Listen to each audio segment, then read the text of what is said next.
coming to the series na niya, lalaban. Oo. Ito 3 points lang yung yung lamang. Ano lang assessment. Yun lang naman ang objective namin na we're able to hang around all the way to the end.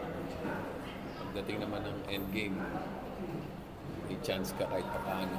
Actually, katira pa kami ng 3-point shot, pwede pa matabla eh. Kaso, yun nga,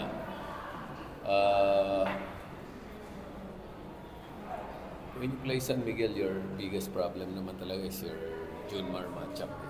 So, a lot of their scoring opportunities come off that post play. Tinignan ko yung percentage niya ngayon is 73%. No? So every time he touches the ball at the low post and he's able to take a shot, that's almost like a sure shot. 73%. Bo, Keith, they do their best, no? But of course, ang limitation mo is yung physical, physical advantage ni Junmar. I think we need to find a solution to that because 73% from there is just too efficient.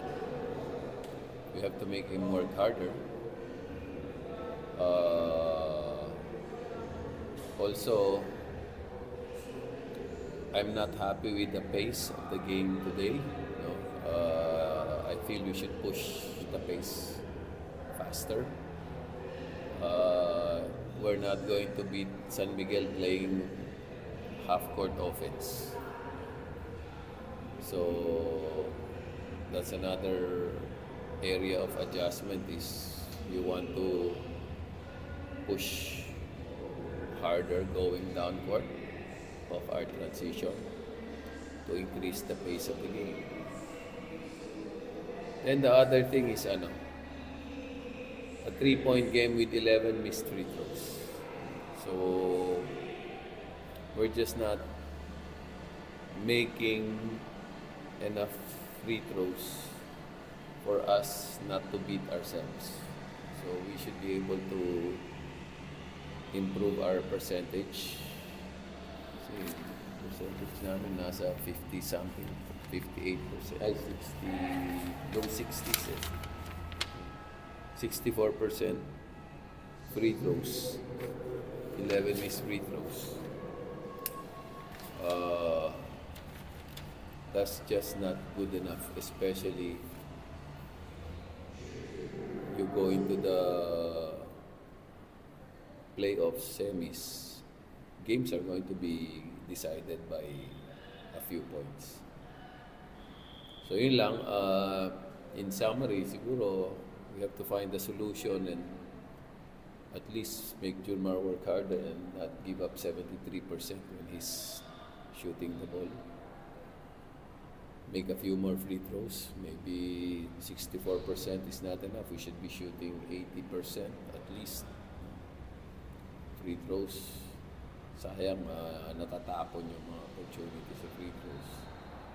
And then just, playing at our regular pace. We slow down a little bit today. Maybe the guys are tired or maybe na ano lang sila, nadala lang sila dun sa pace ng San Miguel. Because San Miguel is really going to wait for Junmar to take his spot at the low post. Napasabay kami sa ganun. So I think we need to make adjustments on the pace of the game. Coach, yung mga young players mo ba yun?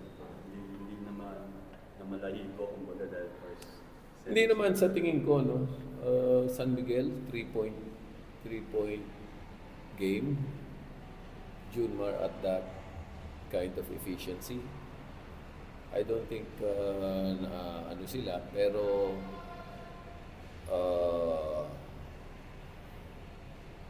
ang tingin ko kasi experience plays a lot in the outcome of the game. Also knowing that iba yung kumpiyansa mo pag alam mo may babagsakan ka ng bola na 73% ang ano niya, ang efficiency rate niya. So hindi sila na malahibo, kaya lang yung odds naka-stack talaga against us. And actually with those odds, and you're still one possession away from maybe changing the result of the game, we should be happy. But again, we should not be complacent, and we should look to improve our next game. Coach, yung last play of the game, Andre Carraro, long shot. Actually, hindi si Andre dapat dun eh. We tried to use him as a decoy. We tried to set up si Jonard. No? Pero nagmadali si Jonard. hindi niya kinomplete yung play. So nag-shortcut siya. Then naguluhan yung mga kasama. So yun lang. Anyway, ganun talaga. And we discussed it in the huddle, no? Just so they learn something from that. No? Sinasabi ko sa kanila, pag may napag-usapan tayong play, sundin nyo muna. Pagka hindi umubra, sinunod nyo, then we can ad-lib. Pero ang nangyari kasi, inuna niya yung ad-lib eh. Kesa dun sa pagsunod dun sa play, pag-execute. But again, bata naman itong mga ito. Tsaka ngayon lang nakarating sa ganyang sitwasyon yung mga yun. Si Jonard talaga ang Si Jonard ang nakaset up. We were thinking na kasi masama din yung ano eh. Masama din yung 3 points. 0 of 4 siya sa 3 points. Si Andre naman, 1 of 7 yata. So, wala ka talagang ano. No? Ang problema naman, si Bo, medyo maganda-ganda yung 3-point shooting niya. Pero ang bagal naman mag-release ni Bo. Eh. So, in a situation like that,